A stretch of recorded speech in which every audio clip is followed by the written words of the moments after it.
Everyone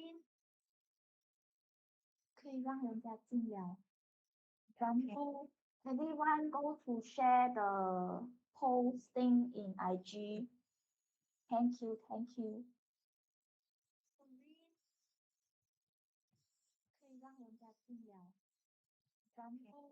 Everyone go to share the posting in IG. Thank you, thank you.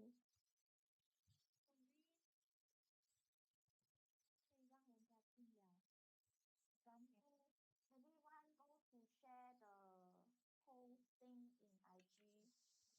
Thank you, thank you.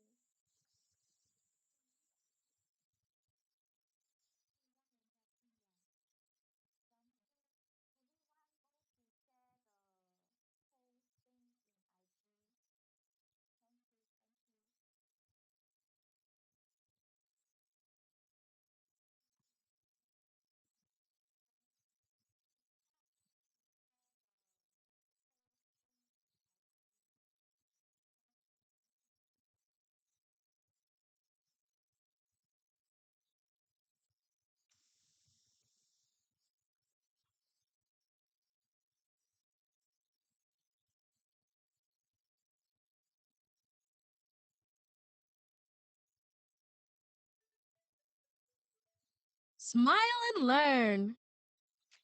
Hello, friends. Today we're going to learn about the importance of promoting responsible consumption. Have you heard about it? Responsible consumption is about consuming products based on our real needs and choosing options that are beneficial for the environment and the social equilibrium. Sometimes we buy or consume too many products, more than we actually need. Too many clothes, toys, and electronic devices. Do you think we really need all these? Could we try to make the best out of what we have without buying new things? Responsible consumption is based on the 3R principle: reduce, reuse, and recycle. Look at this shopping basket. We could reduce waste buying 2 big bottles of this drink instead of 6 small cans. You'd be buying the same product, generating less waste. We can reuse this glass jar to store some Buying other new foods. things.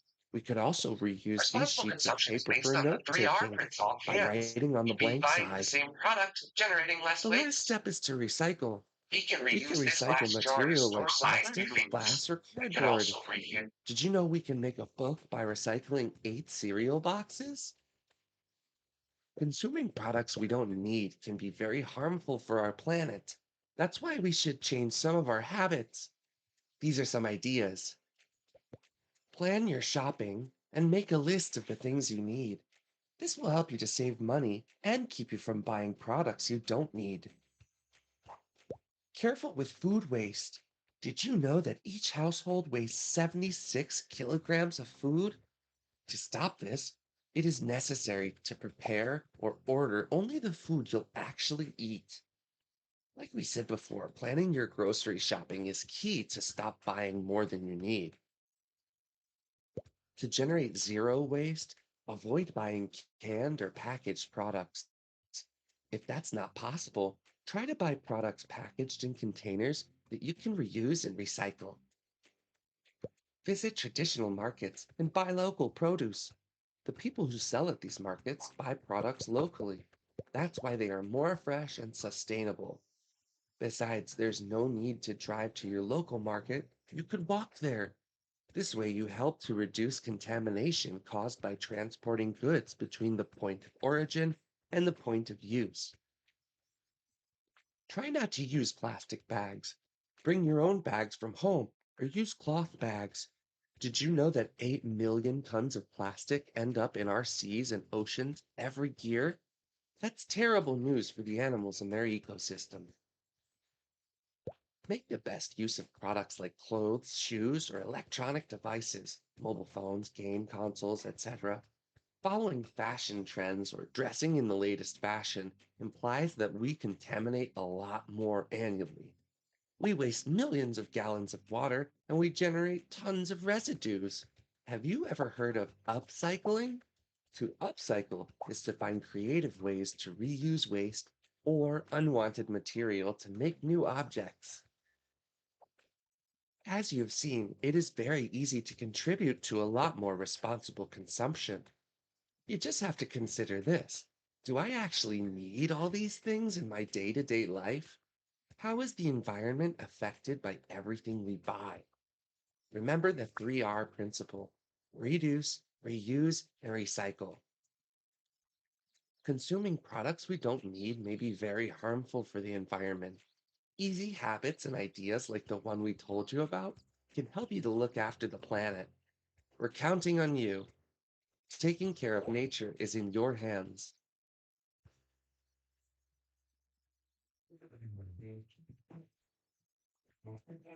Did you like the video? We have so many more. Subscribe by clicking on the seal. And if you want to keep watching more videos, click on the boxes.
Sm-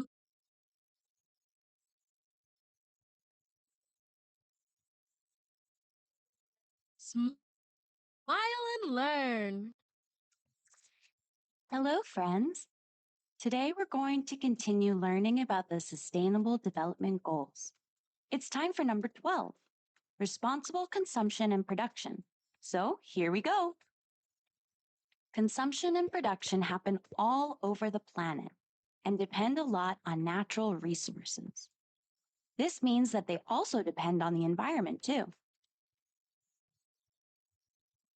Today, production and consumption have destructive effects on the planet, which is why it's so important to promote sustainable production and responsible consumption by everyone.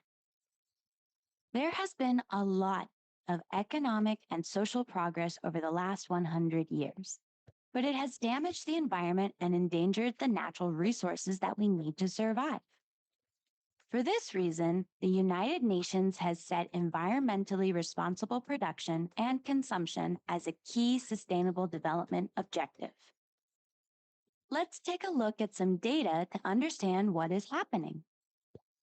If we continue to Good morning to consume all at our the audience current in Google and uncontrolled rate, Facebook. By the year Thank you for joining us 2050, today for we this will sharing need session three titled Reducing times the Waste, Small natural Steps, Big resources Impact. available on I'm planet Earth. Unhowen. Unbelievable. We must put a stop to this. Every year, even though hunger is one of the biggest problems in the world, 1/3 of all food is wasted. You heard right. 1/3. It makes no sense. In addition, energy use continues to grow, and both businesses and houses depend on it daily. Did you know that between 1990 and 2020, CO2 and other greenhouse gas emissions increased by 50%?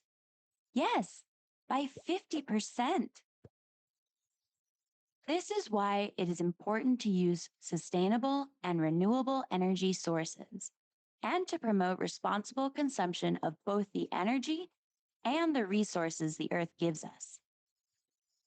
Some of the international community's goals to solve this problem are to cut food waste in half, promote environmentally friendly waste management, and reduce the use of fossil fuels such as coal and oil. To achieve this, it's super important to give people the tools to promote sustainability.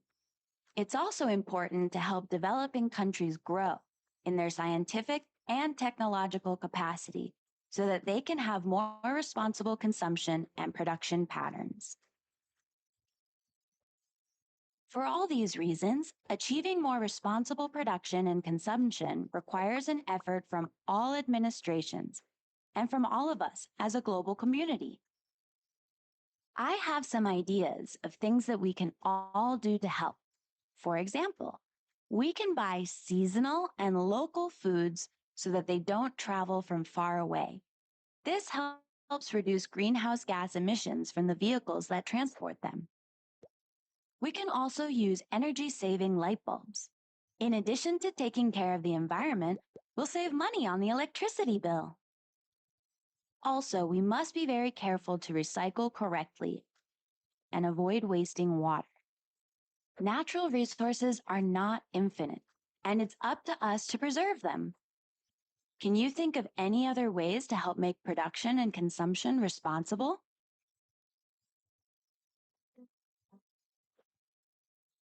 We've learned so much.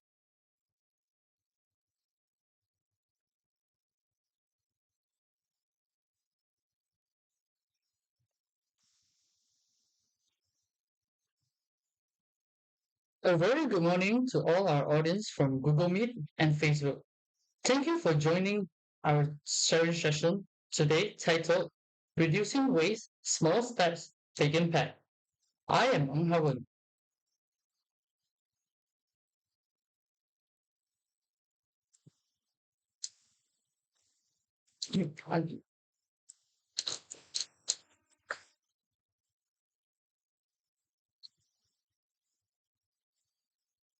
Your mic, unmute your mic.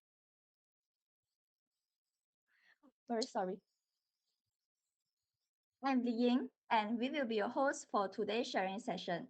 Let us introduce our team members, Serene, Qiyue, and Mei Zheng. We have an exciting session ahead with discussion focused on waste reduction and how it aligns with the global vision presented by the United Nations Sustainable Development Goals 12, responsible consumption and production. Please make sure that your microphone is muted and to be respectful during the session. Before we dive deeper into today's discussion, let's set the stage with a broader context. The United Nations Sustainable Development Goals, or UN SDGs, consist of 17 global aspirations aiming to create a thriving, inclusive, and sustainable world for all. Among them, SDG 12 emphasizes sustainable living.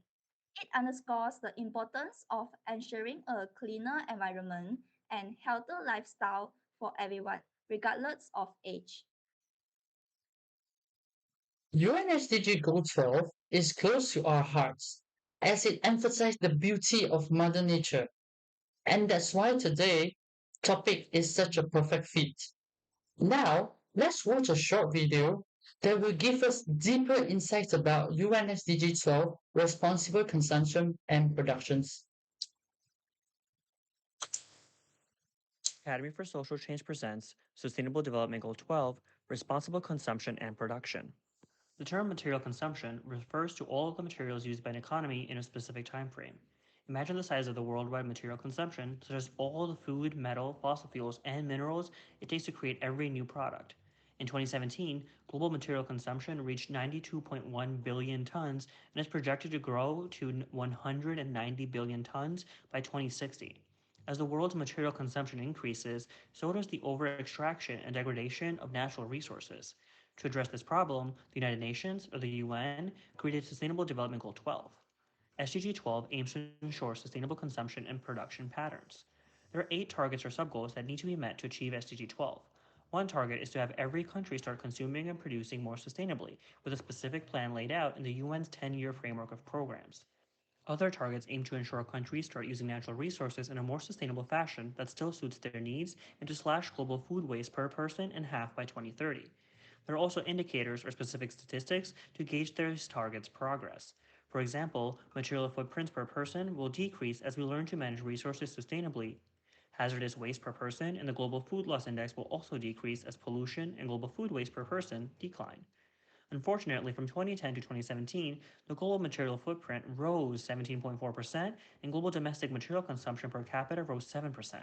From 2010 to 2019, global e-waste generation, waste from electronics and technology, grew continuously, while environmentally friendly recycling of e-waste declined.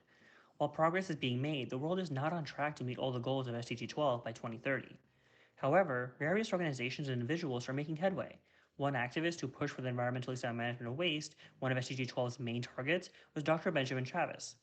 Dr. Benjamin Chavis drew attention to the fact that many unsafe waste disposals are situated in low income communities of color, historically disenfranchised, and most vulnerable to environmental hazards. Alongside 2 members of the Congressional Black Caucus, or CBC, Joseph Lowry and Walter Fauntroy, he led a month long protest in 1982 of a chemical landfill in Warren County, North Carolina. He also coined the term environmental racism, which describes how environmental hazards disproportionately affect people of color.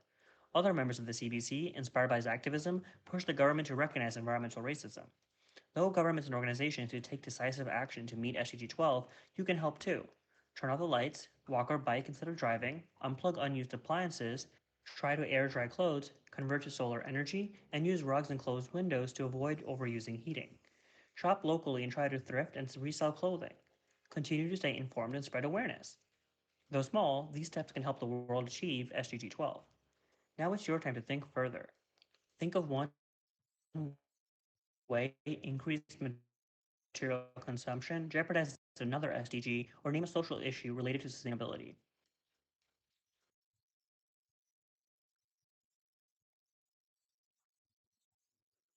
UN SDG 12 advocates for sustainable and efficient resource use, waste reduction, and the promotion of responsible production and consumption patterns.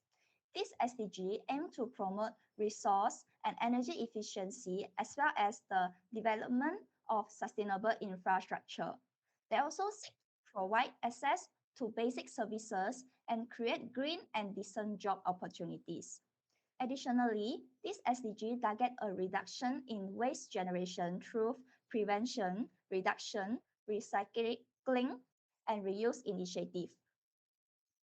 In the sharing session, we are aiming for 4 targets in UN SDG 12, which is target 12.2 to achieve sustainable management and efficient use of natural resources by 2030. Target 12.4 is to achieve the environmentally sound management of chemicals and all waste throughout their life cycle. Target 12.5 is to substantially reduce waste generation through prevention, reduction, recycling, and reuse by 2030. And target 12.8 to focus on education for the whole globe to have relevant information and awareness for sustainable development.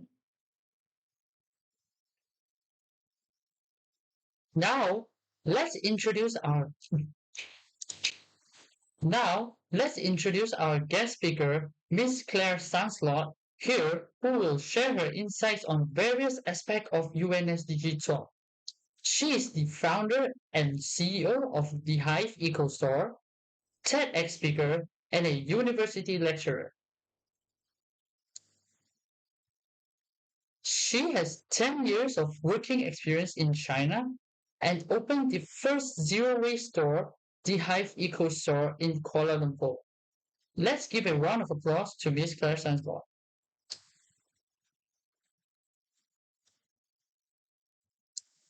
Without further ado, let us turn the stage over to Miss Claire.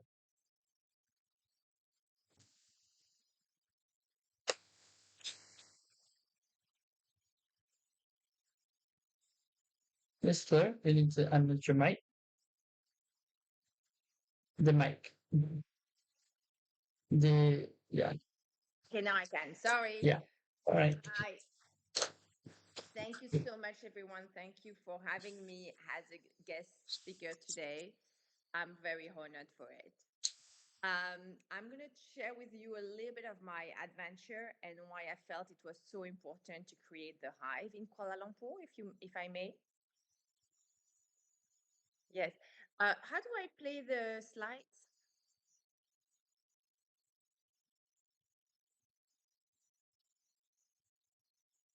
You can share the screen right beside the reaction. Ooh, sorry. I'm having an issue. Oh, I'm going to put you on the spot. Ling, do you mind sharing the slides on your hand? I'm so sorry about that. All right, Ken. Thank you. I'm having an issue on my computer this morning.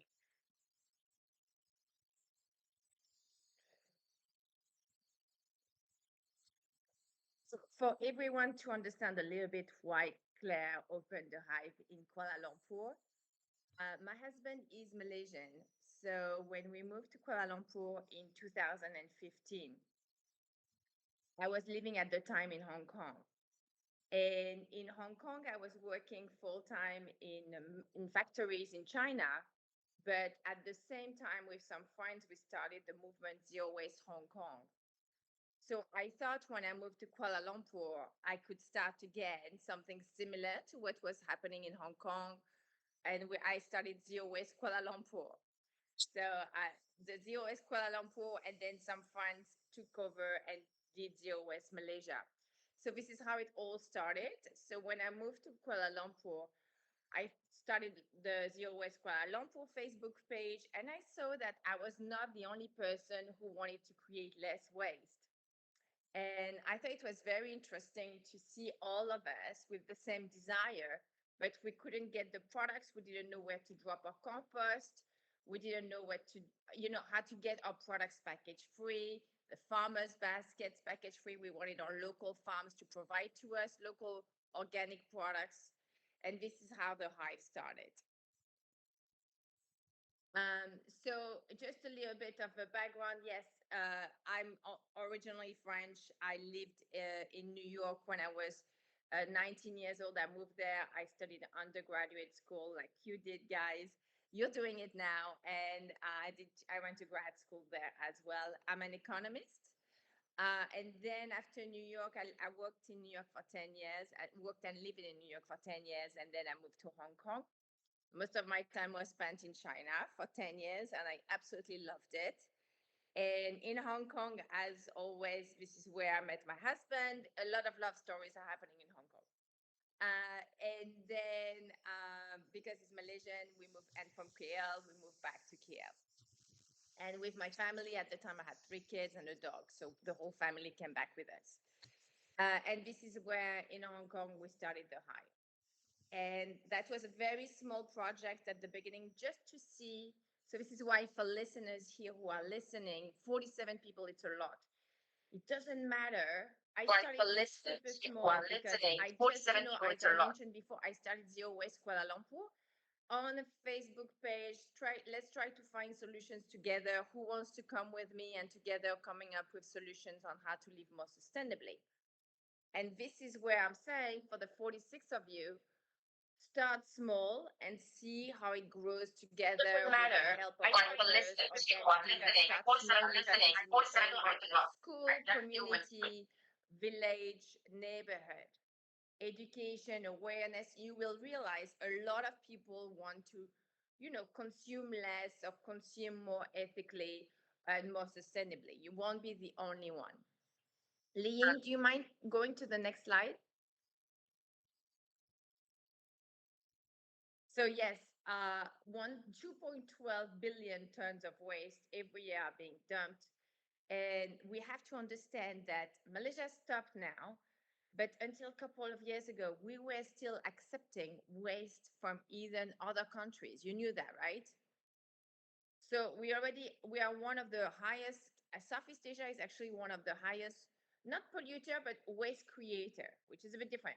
We have a lot of waste in this part of the world, and at the same time, we don't have the recycling facilities. So you have to really remember that actually recycling is not the solution. Really, before that, we really need to think about refuse, reuse, reduce first. Recycle is only when you have no other options left, right? Just because we have to remember, just to create this, let's say, because on the picture it's a plastic bottle. These plastic bottles, it requires so much energy to be brought from everywhere on the planet Earth, one location.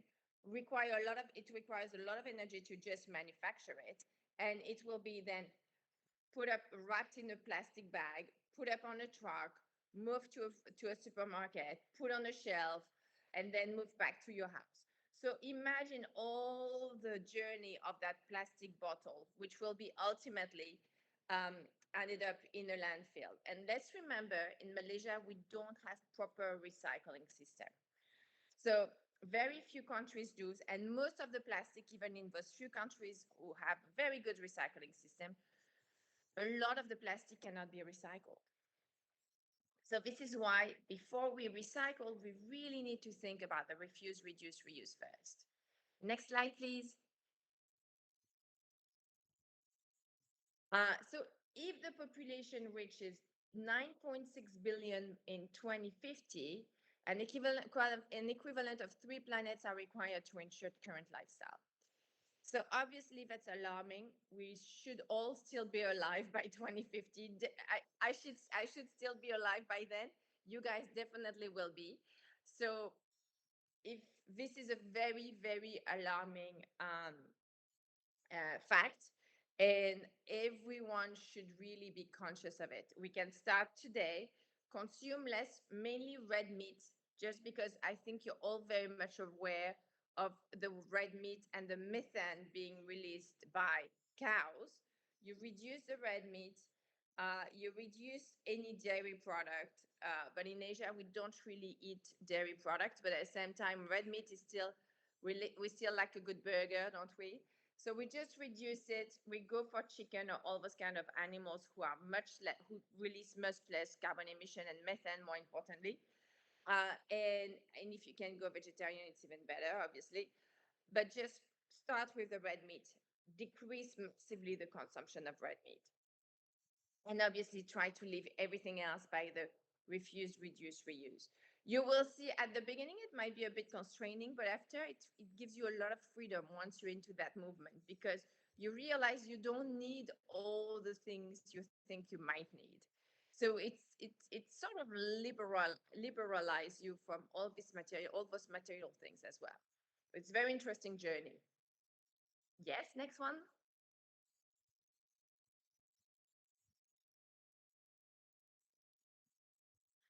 So what is global waste? So most of the waste, global waste refers to the massive amount of waste products generated across the world due to the human activities. So here, most global waste is food and greens. So this is one of the biggest problem as well. I mean, there are so many problems, right? But the problem is food waste. It comes from even just starting the production, and it comes from as well the fact that our soils are polluted. We are using pesticides, fertilizers to put on our soil. Those require petroleum. Did you know you need petroleum to create fertilizers? So all of this are polluting massively our earth, our food. Like corn requires a ton of water. Rice actually releases a lot of carbon dioxide. So all this food are actually generating a lot of carbon emission. Now we can do this. We can grow this food in a better way, in a less polluting way. But we really need to think about solution on how to grow the food, mainly using less fertilizers and trying to waste it as little as possible from the root. Because for us, the final customer, we have all those campaigns, the ugly food, like all those wonky foods that are still good to be consumed. Yes, it's true, but the end customer can do a little bit, but we really need to start as well here at the root of the problem, which is when you start growing agriculture. We can do much better on that field. Yes, thank you, Lynn. Next.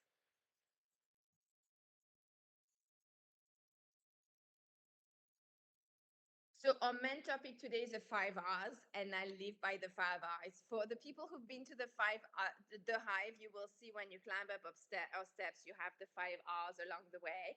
So you will have the reuse, and it's like one. It's really all metaphorically as well, because here it's like one step at a time.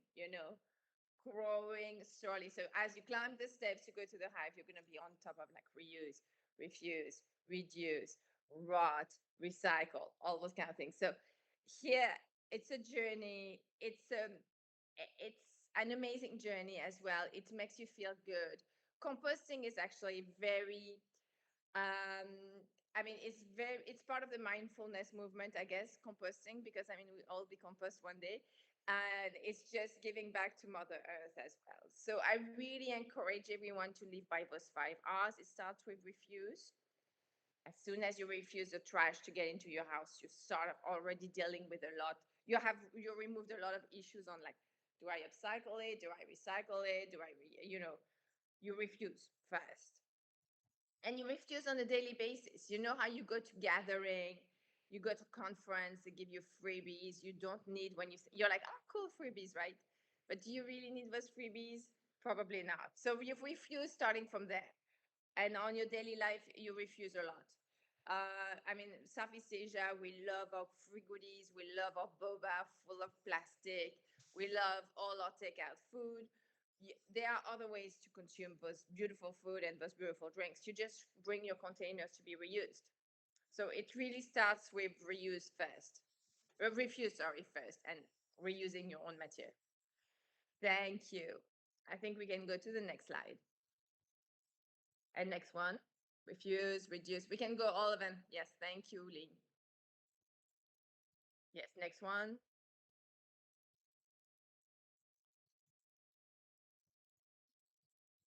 So as mentioned, I know the government is having a big campaign on recycling. Now, I call this a bit of greenwashing, I'm sorry to say. Again, we do not have the proper recycling facilities. Very, very few countries do have the proper one.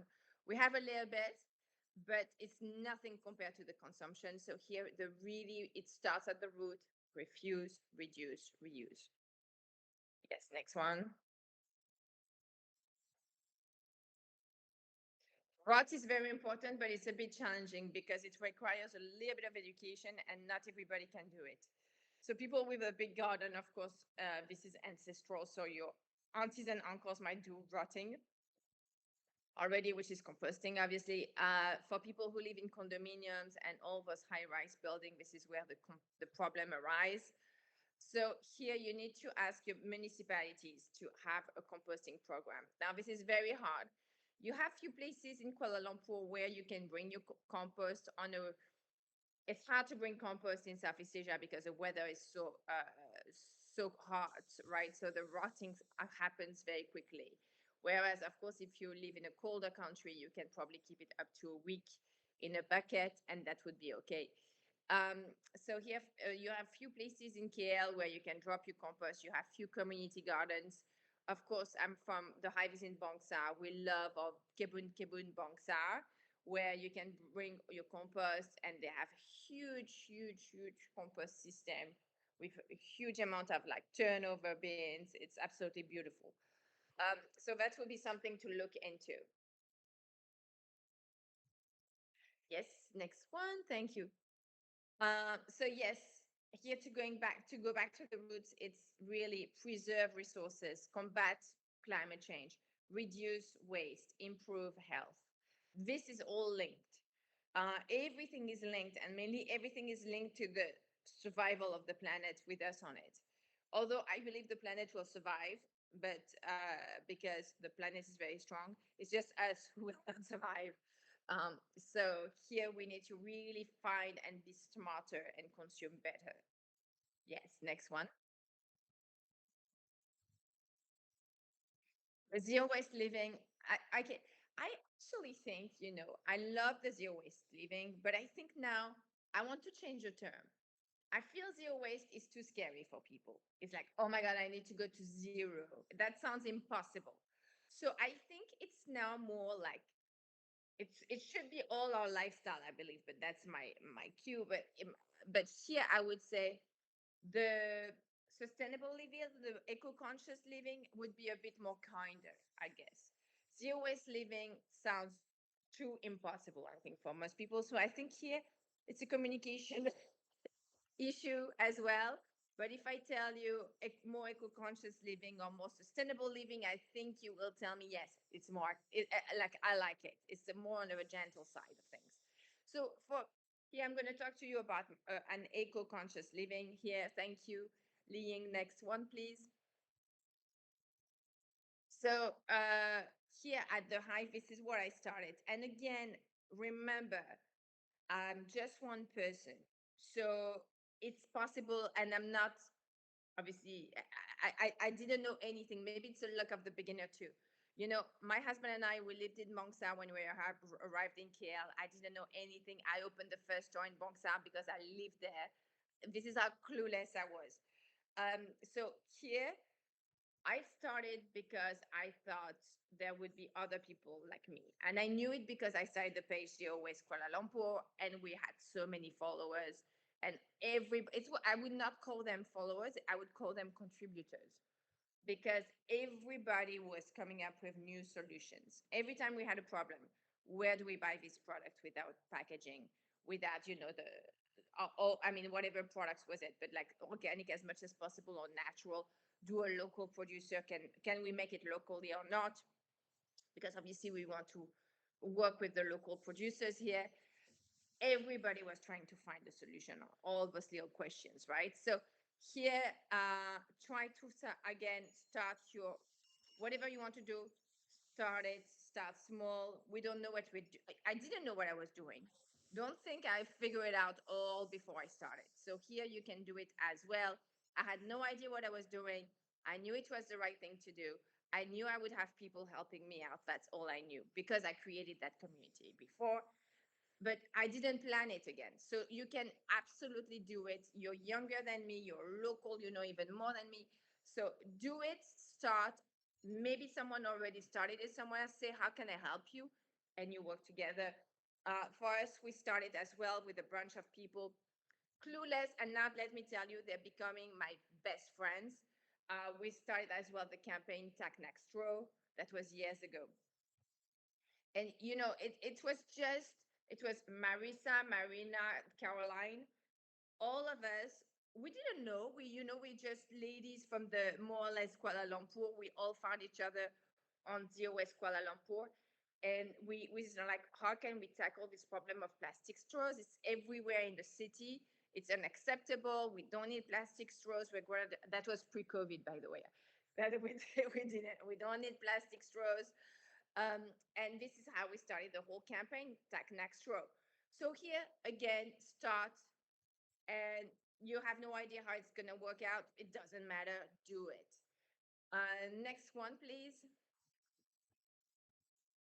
So the concept of the hive is we started really, when I say we, it's a we, the big we, because it was just me, right? I was just coming up with concept and ideas of what I wanted to provide for myself first, my personal need, and the needs of the community.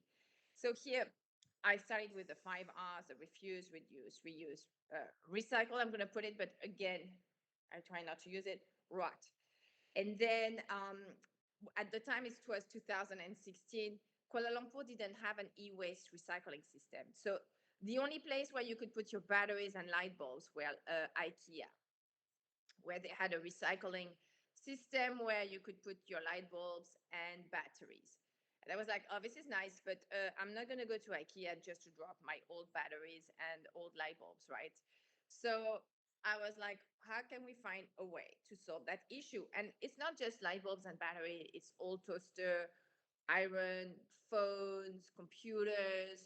How do we dispose of all those e-waste without polluting the the water system?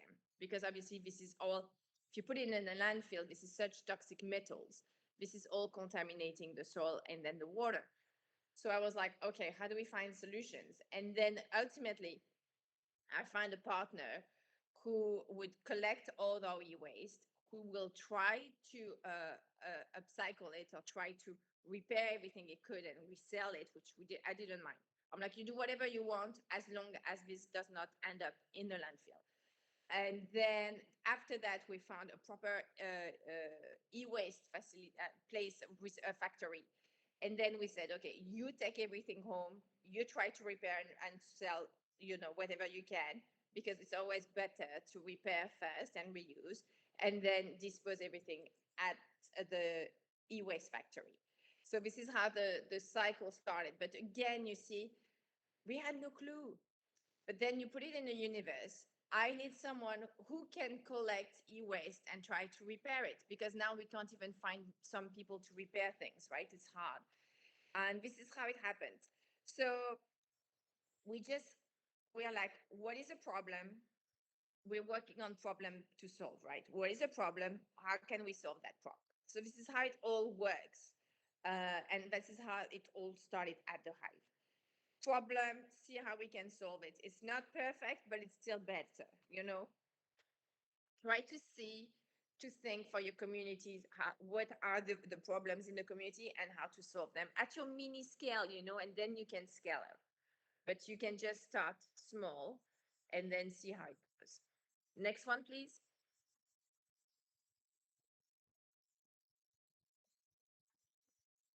Yes. Most products that sell at the Hive are natural or reusable. So that was the idea. The idea was really to try to provide to consumers what was compostable or reusable or package free product, and as organic, if we're talking food, as organic as possible.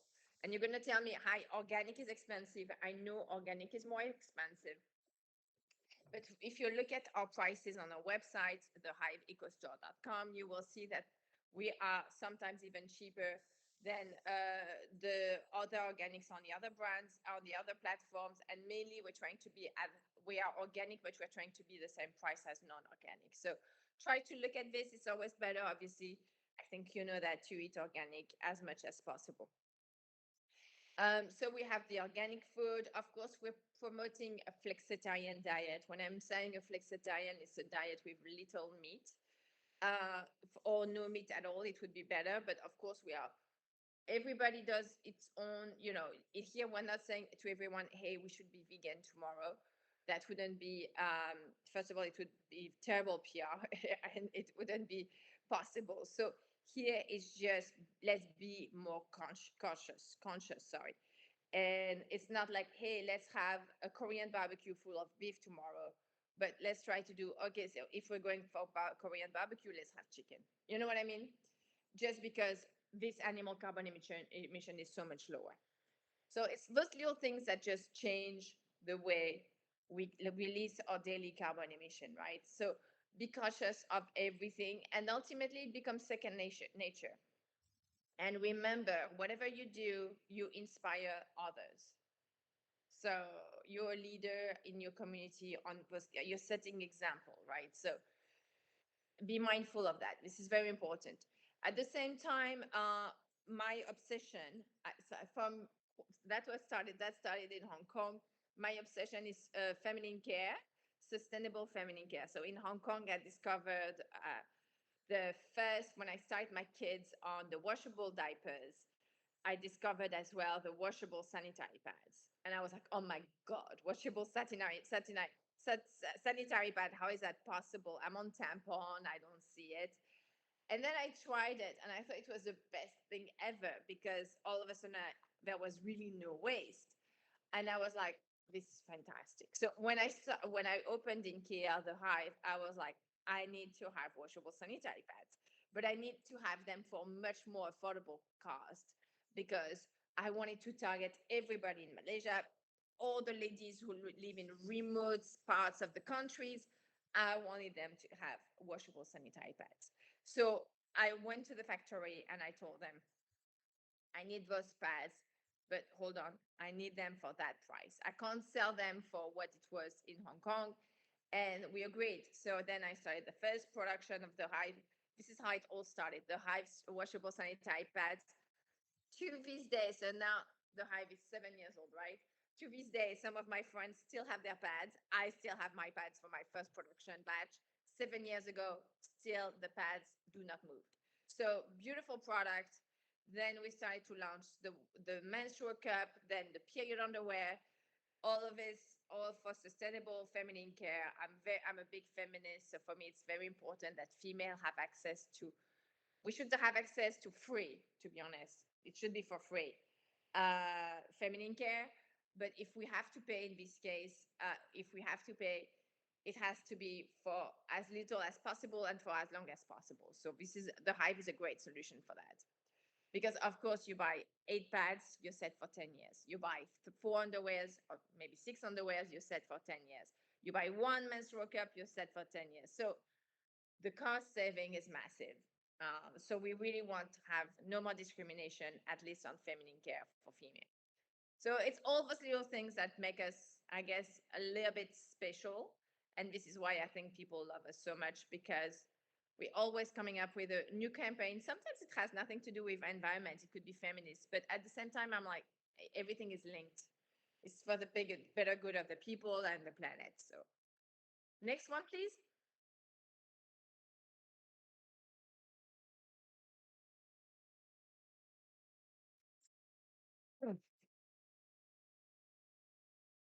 So I'm going to call it, how can we start a sustainable lifestyle now, or more eco-conscious lifestyle? So we can start very small at home.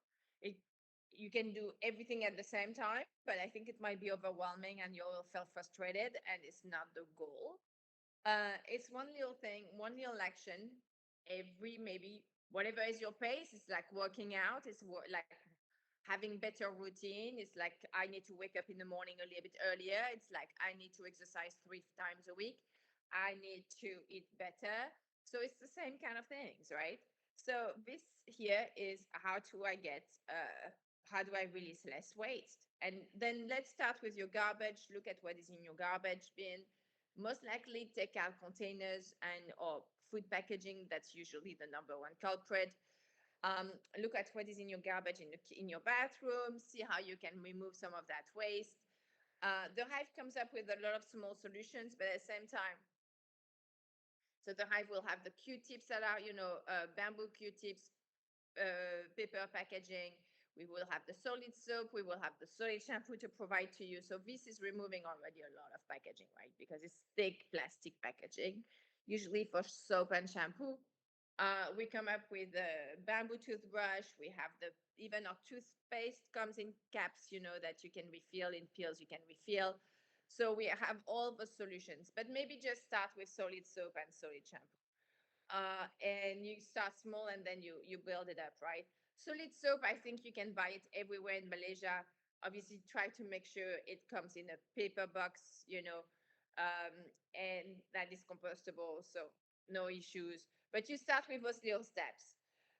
Same for the kitchen. We are supplying dishwasher liquid in bulk in our at the Hive. But even the sponge are compostable for us. All those kind of little tools. But again, you do what works for you. But if you go to the hiveecostore.com, you will find a lot of little items that will help you as well. So you start small, one by one or two by two. See what is in your bathroom, in your kitchen, bathroom garbage, in your kitchen garbage, and see how to remove all of it slowly but surely. It's a journey, and you should enjoy it very much. I enjoyed it so much. Yes, next one, please.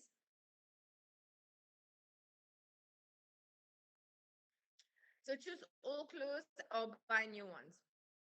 So yes, here obviously, I personally, just to tell you, I love fashion. I love clothes. I love. To me, it's a way of introducing the world who I am.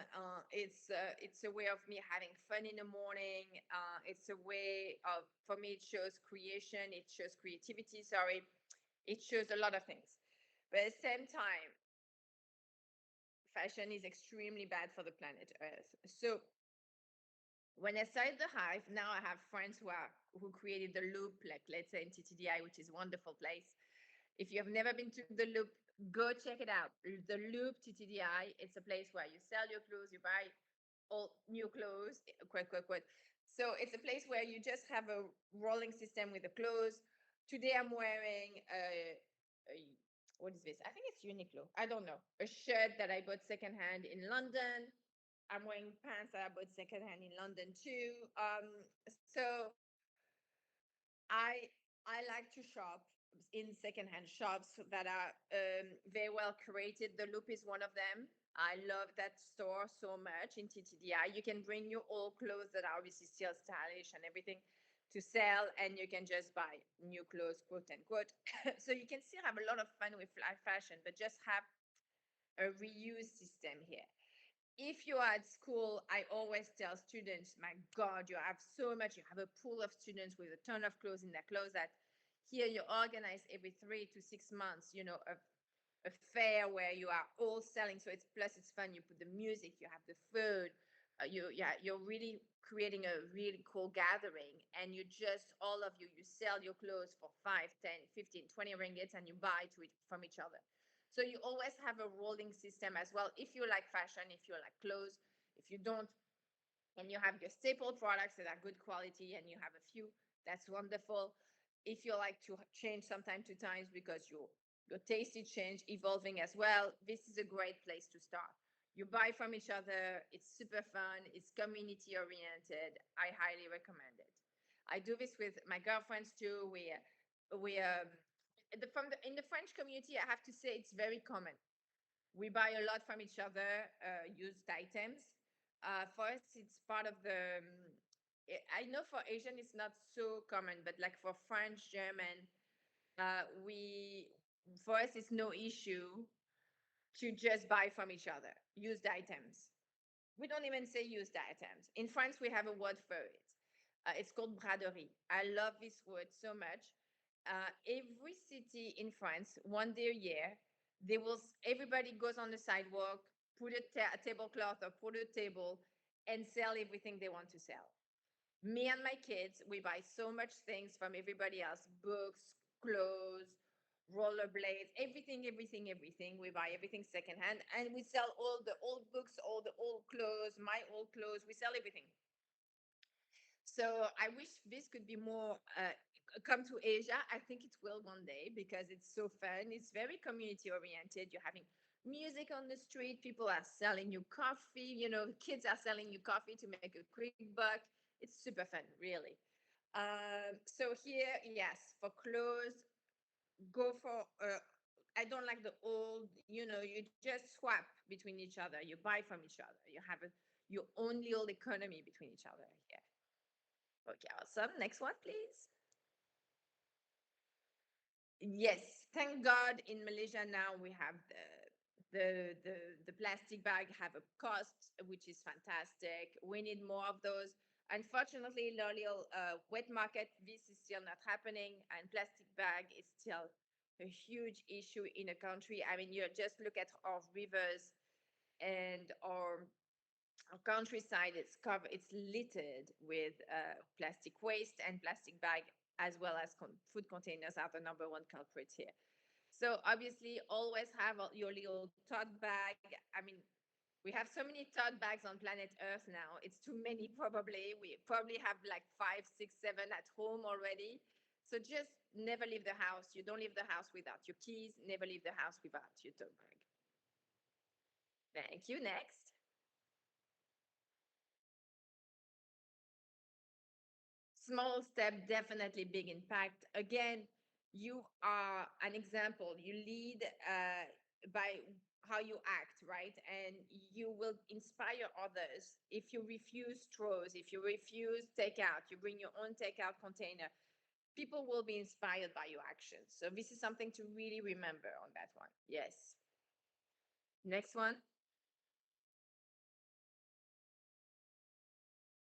Time for questions. And you know what? I'm actually quite impressed with myself. We said at 45, it's 44. Yes. Okay, so very good. It will be a good time for now. If anyone has question. Oh, there's already Yep. questions. That's the end of our first part.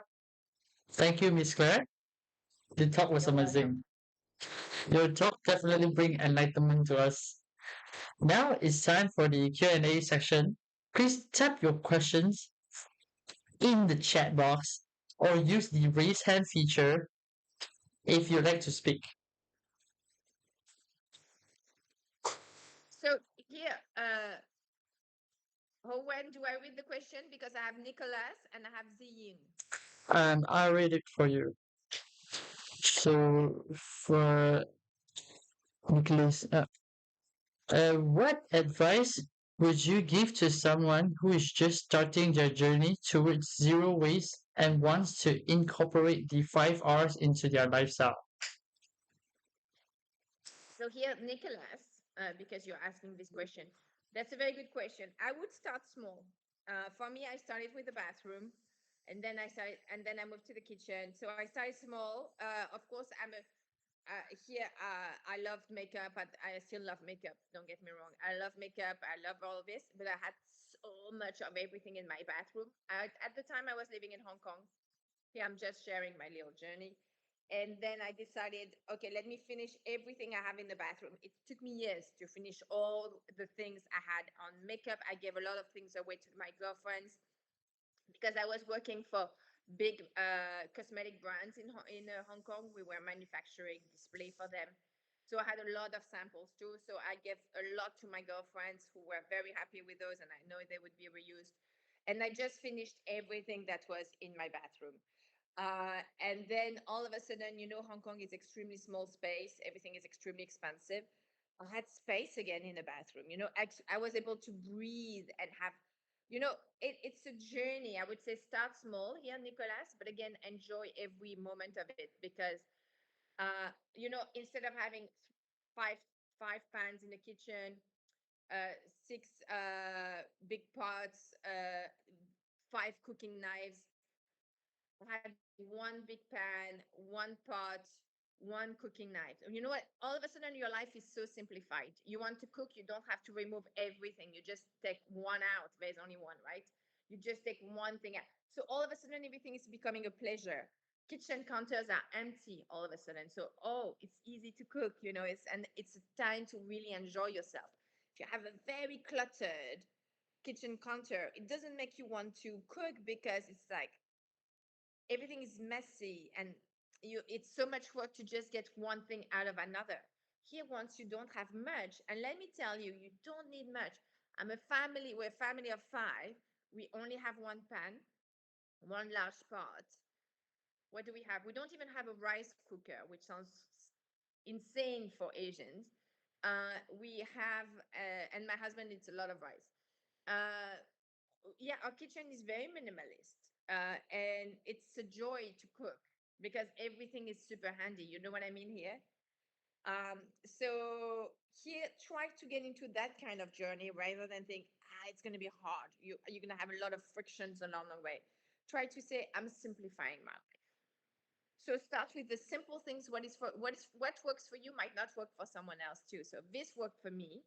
I had frustrations along the way, but like I sold all my cooking books. I had a kitchen full of cooking books. I was not cooking that much. They were just beautiful. but they were taking so much space in my kitchen. I sold all of them just to get the space back. And all of a sudden, it gives you freedom, right? So see what works for you. I had a massive juicer. I was never really using it. I sold it too. So think again, how do I get the space back, the peace of mind back? There's nothing like a clean counter in your kitchen or in your bathroom to start the day. It's a nicer way to start the day. So think that way maybe, um, but think small and start. Start today, start now, the journey. But I love the question. Thank you, Ms. Claire, for the question from Nicholas Liu. And now the next question from Zing Tam.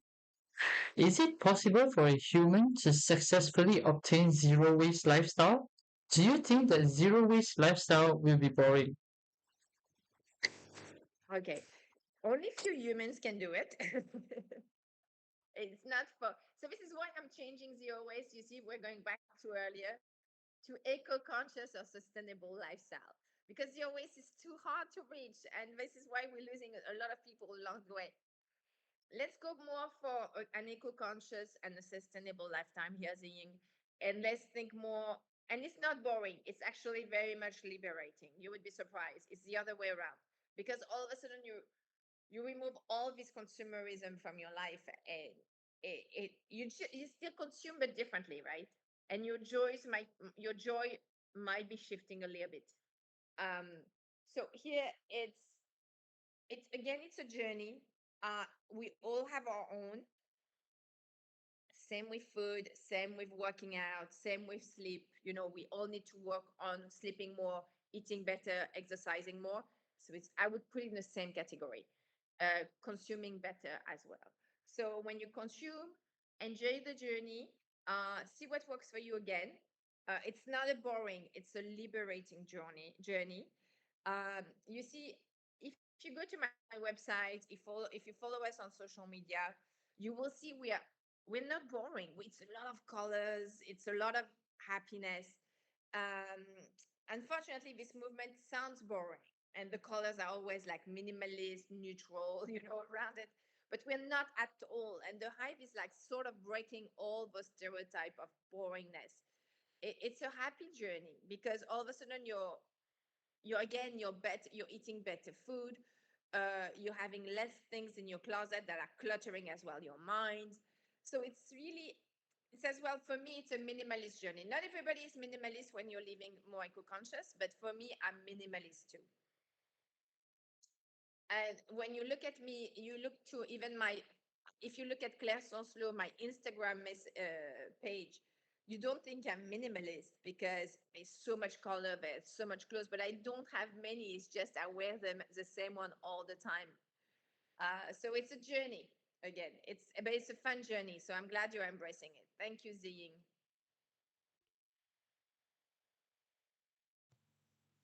All right, thank you, Zing Tam, for thank you, Miss Claire, for answering Zing Tam's question. My bad. And now for the next question from Y Jack Ng. Do you have any plans for the future of the Hive? Yes, we do. So to be honest, we've been massively hit by COVID. So that gave us a cold shower, but that would be for um, any retailers in Kuala Lumpur. It's been brutal. It's been really tough. But see, I'm so happy to pleased to tell you that we are opening as a collaboration a new location. So things are turning back. We are moving upward again. And consumers, now COVID is over, thank God. Consumers are now, okay, let's go back to living more sustainably. That's what we want to do.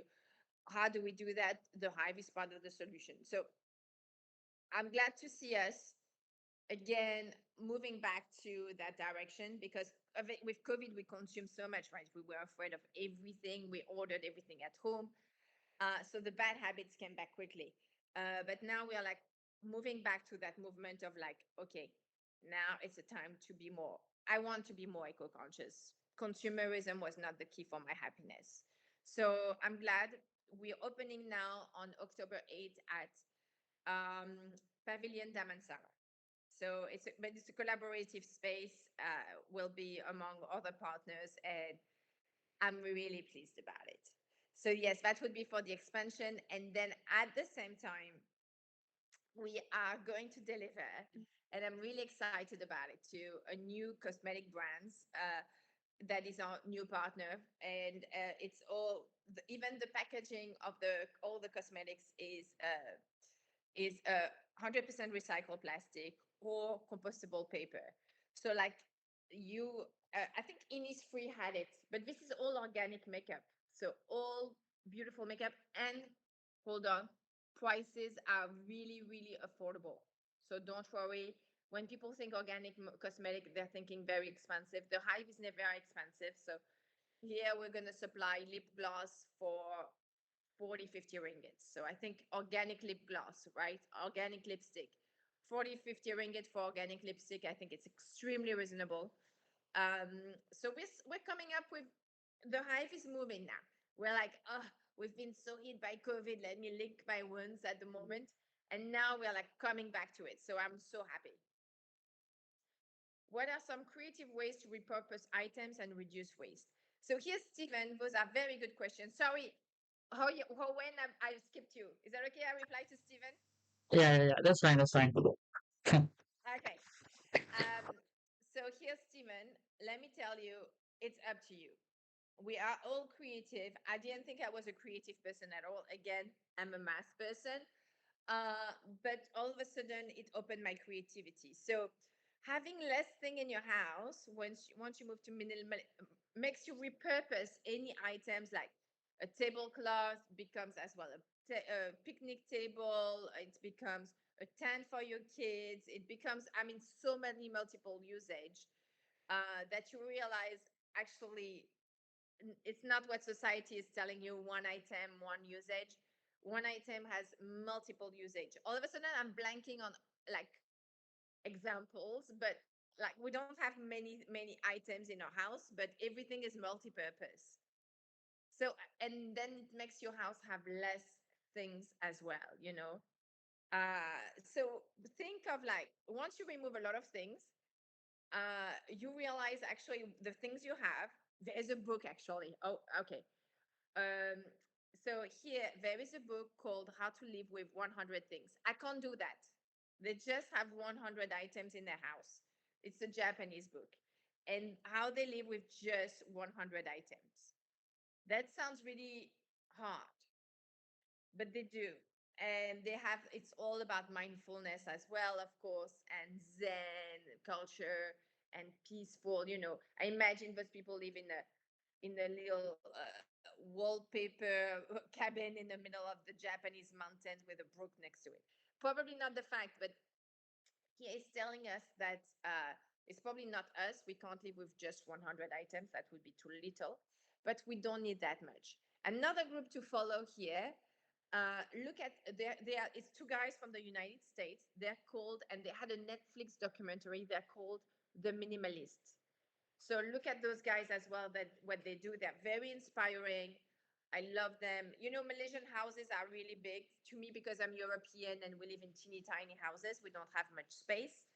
To me, and I came from Hong Kong and I was in New York before, so I lived always in small places. And then I moved to Malaysia and I'm like, wow, this is huge. We have space. The more space you have, the more you want to fill it. So it's actually not a good thing. So here, look at what you have and work, try to think, get inspired by the minimalists. Those two guys are amazing. Get inspired by others. Zero waste people. I mean, I'm not going to say zero waste anymore. I'm going to say eco-conscious people and how they consume. We all have our different ways because we are all unique. We are all human with different needs. So see what works for you. Some things will not work for you, but you will have what works for you. And doing so, try to inspire others as well. Share it on social media, you know, because other people will be like you trying to find solutions, because we are still human. We're not suicidal. It doesn't make us feel good to throw away plastic or consume so much. We all want to have better solutions, but at the same time, we're humans. We want convenience. How to find that? That's a sweet spot you need to find. All right, that's it for the Q&A session. Thank you, Ms. Claire, for answering the floor's question. Thank you for everyone's questions and engagement in the Q&A session. So now, does Miss Claire have any other final words that you want to say or conclude about this topic today? I would say, yes, we again. I hope I inspired you over the last 60 minutes, but more importantly, I hope you will inspire others too, because this is how it works. I had other people who inspired me to start this journey, and then I shared it with others. So this is what we do, right? We're humans.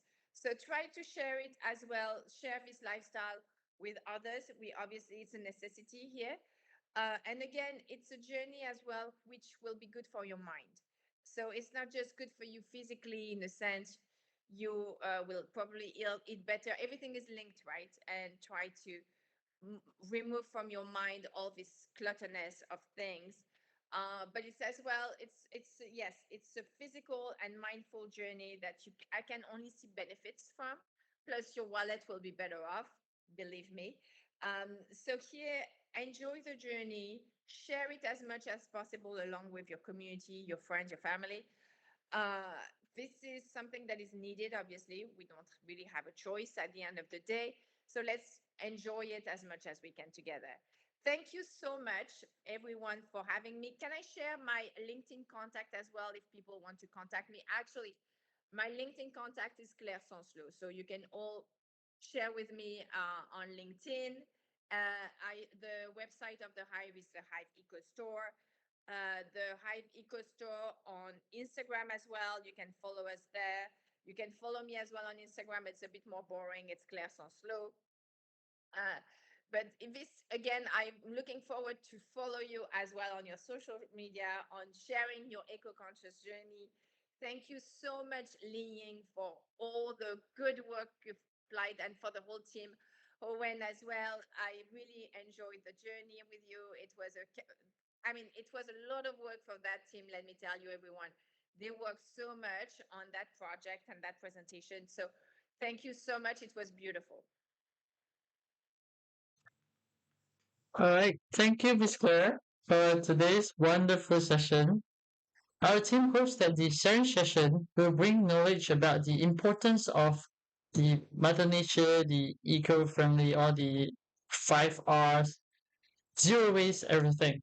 So let us present an e-cert as a token of appreciation to Miss Claire.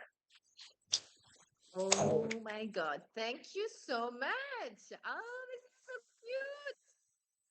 Okay, thank you. Oh, thank you so much. All right, I'll wait whether they took the picture. So we will send this e-cert to you, Miss Claire, after the sharing session via email. Okay, So, wonderful. so before we end, let us take a group photo to capture the awesome memories today. We encourage everyone to switch on their cameras for a group photo.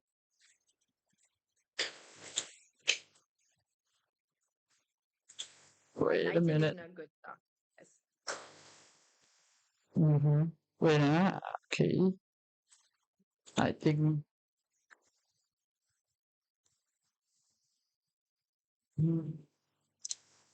Please turn on your cameras. Wait a minute.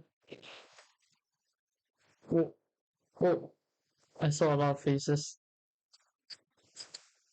Oh,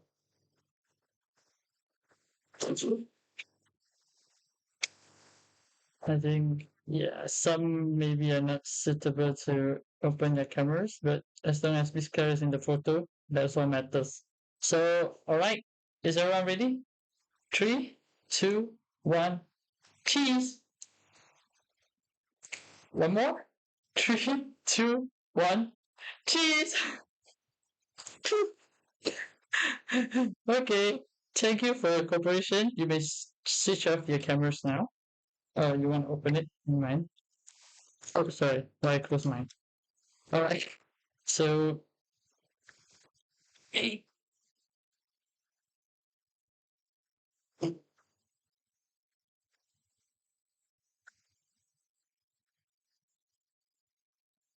you all for joining us today. Your participation means a lot to us. A special thanks to our guest speaker, Miss Claire Sancelot, and our tutor, Miss Lim, for guiding us on our journey. We also like to thank our team for all the tough time that we have been through together. Before we end the session, here's a reminder for everyone. Our team has posted a link in the chat box. You may also scan the QR code on the screen. It will lead everyone to an evaluation form. We hope that everyone will fill up the feedback form so that we can know what to improve in the future.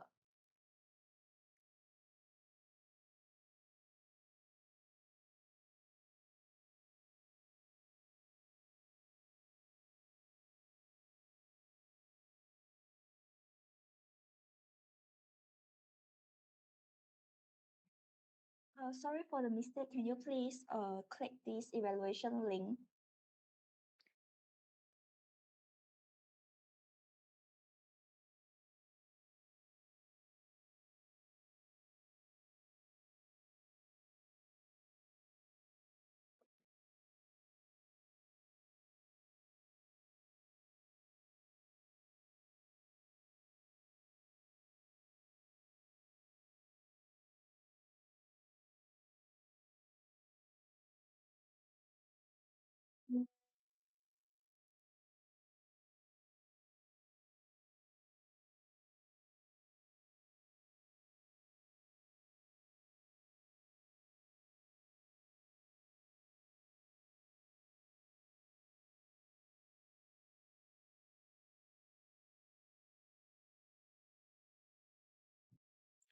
For your information, the link to visit the official website of the Hive we also upload in the comment section.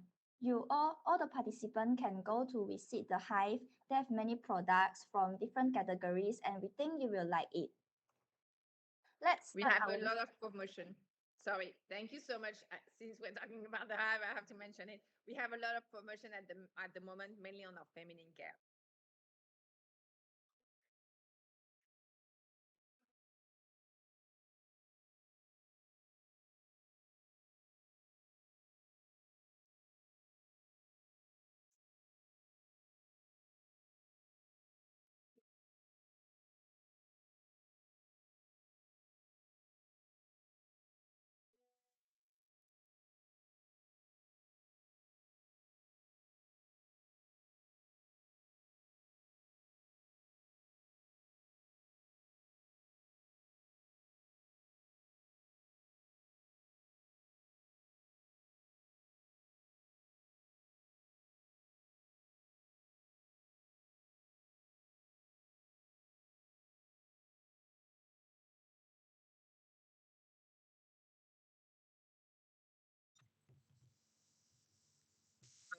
That's all for this session.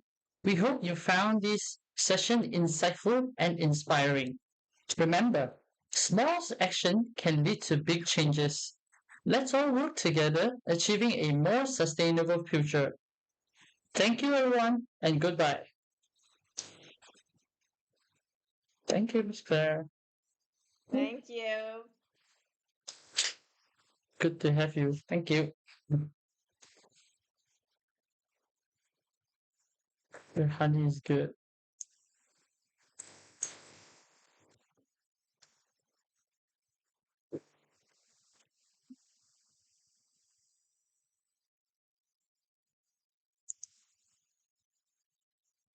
Oh, Miss Claire is quoted.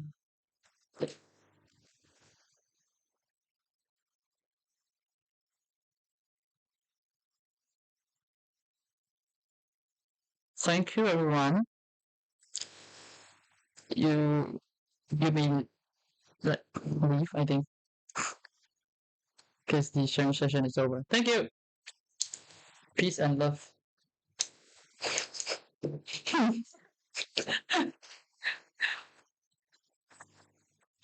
What is teasm? Thank you so much. Okay.